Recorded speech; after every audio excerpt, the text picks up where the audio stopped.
تاریخ میں کچھ جنگیں ایسی ہوتی ہیں جو صرف میدان میں نہیں بلکہ پوری دنیا کے مستقبل کو بدل دیتی ہیں۔ یہ وہ جنگ تھی جہاں ایک چھوٹی سی فوج نے ایک عظیم سلطنت کو شکست دی۔ یہ کہانی ہے ایمان، بہادری اور حکمت عملی کی۔ یہ ہے جنگ یرموک کی داستان۔ پس منظر: 7ویں صدی میں مشرق وسطیٰ کی دو بڑی طاقتیں تھیں، رومی سلطنت اور فارسی سلطنت۔ ان دونوں کے درمیان سالوں سے جنگیں چل رہی تھیں۔ اسی دوران اسلام کی روشنی عرب کے صحرا سے پھیلنے لگی۔ جب اسلام شام کے علاقوں تک پہنچا تو رومی سلطنت کو خطرہ محسوس ہوا۔ شکست: رومی فوج کی تیاری۔ رومی بادشاہ نے فیصلہ کیا کہ مسلمانوں کو ختم کرنے کے لیے ایک بہت بڑی فوج تیار کی جائے۔ تاریخی روایتوں کے مطابق رومی فوج کی تعداد مسلمانوں سے کئی گنا زیادہ تھی۔ ان کے پاس بہترین ہتھیار، گھوڑے اور جنگی تجربہ تھا۔ مسلمانوں کی تیاری: مسلمانوں کی فوج نسبتاً کم تھی، مگر ان کے دلوں میں ایمان کی طاقت تھی۔ مسلمانوں کی فوج کی قیادت حضرت خالد بن ولید رضی اللہ تعالی عنہ کے ہاتھ میں تھی۔ وہ اپنی جنگی حکمت عملی کی وجہ سے مشہور تھے۔ میدان یرموک: یرموک کا میدان ایک خاص جغرافیائی مقام پر تھا۔ یہاں ایک طرف گہری کھائیاں تھیں اور دوسری طرف کھلا میدان۔ یہ میدان جنگ کے لیے انتہائی خطرناک تھا۔ دونوں فوجیں یہاں آمنے سامنے کھڑی ہو گئیں۔ جنگ کا آغاز: جنگ کے آغاز میں دونوں فوجوں کے درمیان سخت مقابلہ ہوا۔ رومی فوج نے بھرپور حملہ کیا۔ ان کی تعداد زیادہ تھی اور وہ مسلسل حملے کر رہے تھے۔ مسلمانوں کے لیے حالات مشکل ہو گئے۔ خالد بن ولید رضی اللہ تعالی عنہ کی حکمت عملی: یہاں حضرت خالد بن ولید رضی اللہ تعالی عنہ کی جنگی ذہانت سامنے آئی۔ انہوں نے فوج کو مختلف حصوں میں تقسیم کیا، پھر انہوں نے تیز رفتار حملوں کے ذریعے دشمن کو حیران کر دیا۔ جنگ کے مشکل لمحات: جنگ کئی دن تک جاری رہی۔ کئی بار ایسا لگا کہ مسلمان شکست کھا جائیں گے، مگر ہر بار مسلمانوں نے ہمت اور صبر کا مظاہرہ کیا۔ فیصلہ کن دن: آخرکار جنگ کے آخری دن مسلمانوں نے ایک زبردست حملہ کیا۔ خالد بن ولید نے اپنی فوج کو منظم کر کے دشمن پر اچانک حملہ کیا۔ یہ حملہ رومی فوج کے لیے تباہ کن ثابت ہوا۔ عظیم فتح: آخرکار رومی فوج کی صفیں ٹوٹ گئیں۔ وہ میدان چھوڑ کر بھاگنے لگے۔ مسلمانوں کو ایک عظیم فتح نصیب ہوئی۔ یہ فتح اسلامی تاریخ کا ایک اہم موڑ بن گئی۔ اسلامی جنگ کے اثرات: جنگ یرموک کے بعد شام کے علاقوں میں مسلمانوں کی طاقت مضبوط ہو گئی۔ یہ جنگ اسلامی تاریخ کی سب سے بڑی فتوحات میں سے ایک سمجھی جاتی ہے۔ رومی فوج کی پسپائی: جب مسلمانوں کا آخری حملہ ہوا تو رومی فوج کی صفیں ٹوٹنے لگیں۔ سپاہیوں میں خوف پھیل گیا اور وہ میدان چھوڑ کر بھاگنے لگے۔ بہت سے رومی سپاہی یرموک کی وادی کی طرف بھاگے جہاں گہری کھائیاں تھیں۔ اس طرح ایک عظیم سلطنت کی فوج کو شکست کا سامنا کرنا پڑا۔ مسلمانوں کی تاریخی فتح: یہ فتح صرف ایک جنگ کی کامیابی نہیں تھی۔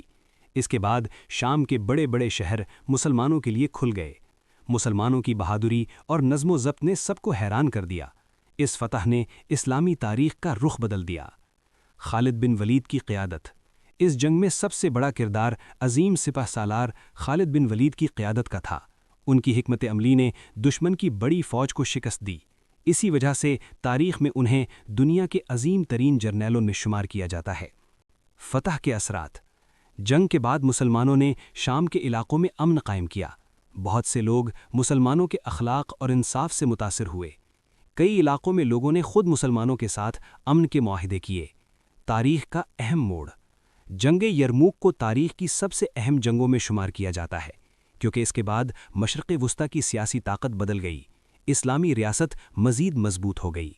شام کے دروازے کھل گئے: جنگ یرموک کی فتح کے بعد پورا شام مسلمانوں کے لیے کھل گیا۔ رومی سلطنت جو صدیوں سے اس علاقے پر حکمرانی کر رہی تھی، اب کمزور ہو چکی تھی۔ مسلمانوں نے مختلف شہروں کی طرف پیش قدمی شروع کی۔ بڑے شہروں کی فتح: مسلمانوں کی فوج نے کئی اہم شہروں کا رخ کیا۔ ان میں سب سے اہم شہر دمشق تھا۔ دمشق اس زمانے میں ایک بڑا اور خوبصورت شہر تھا۔ مسلمانوں نے شہر کا محاصرہ کیا اور آخرکار یہ شہر فتح ہو گیا۔ قیادت اور حکمت: ان فتوحات میں سب سے اہم کردار عظیم سپہ سالار خالد بن ولید کی قیادت کا تھا۔ وہ اپنی بہادری اور جنگی حکمت عملی کی وجہ سے بہت مشہور تھے۔ ان کی قیادت میں مسلمان فوجیں مسلسل کامیاب ہوتی گئیں۔ امن اور انصاف۔ جب مسلمان کسی شہر میں داخل ہوتے تو وہ لوگوں کے ساتھ انصاف اور اچھا سلوک کرتے۔ لوگ حیران ہوتے کہ یہ فاتح فوج لوٹ مار کے بجائے امن قائم کر رہی ہے۔ اسی وجہ سے بہت سے لوگ مسلمانوں کے ساتھ امن کے معاہدے کرنے لگے۔ اسلامی ریاست کا پھیلاؤ۔ چند ہی سالوں میں اسلامی ریاست بہت وسیع ہو گئی۔ شام، عراق اور دوسرے علاقوں میں اسلام کی حکومت قائم ہو گئی۔ یہ سب اس ایمان، اتحاد اور قیادت کی وجہ سے ممکن ہوا۔ بیت المقدس کی طرف پیش قدمی۔ جنگ یرموک کے بعد شام کے زیادہ تر علاقے مسلمانوں کے قبضے میں آ گئے۔ اس کے بعد مسلمانوں کی توجہ ایک مقدس شہر کی طرف گئی۔ یہ شہر تھا بیت المقدس۔ یہ شہر صدیوں سے مذہبی اور تاریخی اہمیت رکھتا تھا۔ مسلمان فوجیں آہستہ آہستہ اس شہر کے قریب پہنچ گئیں۔ محاصرہ۔ بیت المقدس ایک مضبوط اور محفوظ شہر تھا۔ اس کے ارد گرد بڑی فصیلیں تھیں۔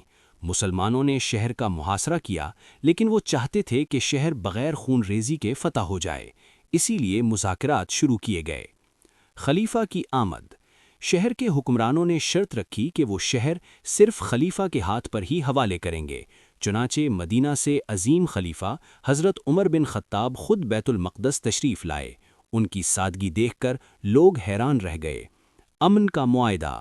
حضرت عمر نے شہر میں داخل ہو کر لوگوں کو امان دی۔ انہوں نے وعدہ کیا کہ شہر کے لوگوں کی جان، مال اور عبادت گاہیں محفوظ رہیں گی۔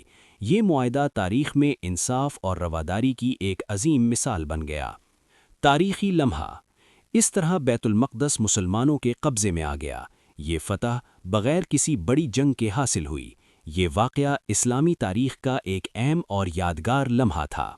اگر آپ کو ہماری ویڈیوز پسند آئیں تو ابھی ہمارے چینل کو لائک کریں، سبسکرائب کریں اور بیل آئیکن ضرور پریس کریں تاکہ ہر نئی ویڈیو سب سے پہلے آپ تک پہنچ سکے۔